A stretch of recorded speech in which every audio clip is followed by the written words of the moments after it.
I was thinking about times I've had discussions with my children when they were younger. And I'd say to them, don't do this or don't do that. Don't go down the river. Don't ride on the road. You know what it's like. It's like waving a red flag, isn't it, guys? When you were younger and your parents said to you, don't go down the river with your mates. Yeah, of course you did. Of course you did. You'd be sneaky and do it and you wouldn't tell your parents about it. Sometimes you'd get caught. And my father's weapon of choice when you did things wrong was a skull. My mum used to wear these wooden skulls. And if you did something wrong, you just legged it. Because if he couldn't get you, he'd throw it at you and it flipping hurt.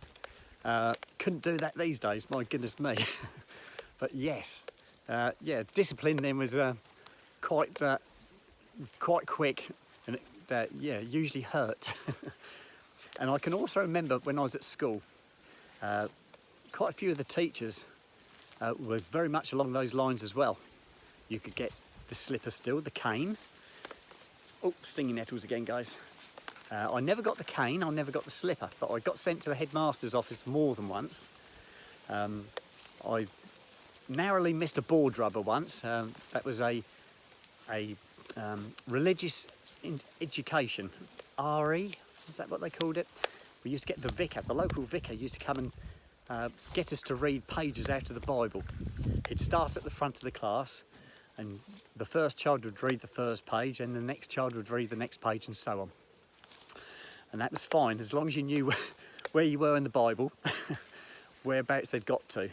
And it'd always get to me. I hadn't got a clue, not a clue what we were reading. And fortunately for me, back in the day, we had old school desks, and these are desks that had lids. And I had an ink pot set in one corner of the desk, and the lid you could lift up to protect yourself. And so when it got round to me, if I hadn't found where we were, I used to lift up the lid of the desk to hide, because I knew that the next thing to come flying my way would be the board rubber. And the desk was a good defender, like my own armour plating, guys. Saved me from many a near miss. Hang on, guys, there's a big stinger laying right across the track. And please, I haven't got a skirt on today, guys. There we go. So yes, then I'd get sent out of the classroom and have to sit outside the headmaster's office. And the headmaster used to come out, Mr. Martindale was his name. He used to come out of his office and he'd go, he'd say, what have you done wrong? I'd say what I'd done wrong. And he'd say, oh, it's the vicar in mention is a fella called Mr. Goodchild, the Reverend Goodchild.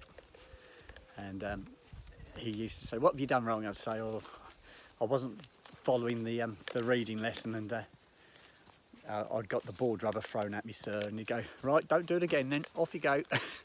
And he knew what it was like. I wasn't the only one. There's usually a whole line of us sat outside the headmaster's office on our chairs. I think he knew to expect it. Whenever the Reverend Goodchild came to teach us, there was always a line of children outside his office afterwards. I was always the head of the queue though. Yeah, happy days.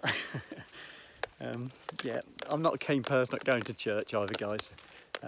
No disrespect meant, but yeah, I've not really one to follow religion. My mum was. My mum went to a Catholic school. She had a church education, and my mum was a member of the local church for many years. Used to do readings and all sorts. Yeah, she loved it. Right, guys, should we go back now? We've come to another meadow here, guys, which is a little bit deep. I'm not going through that one, so we're going to go back this way. Come on in. Go on in, off you go. Good boys.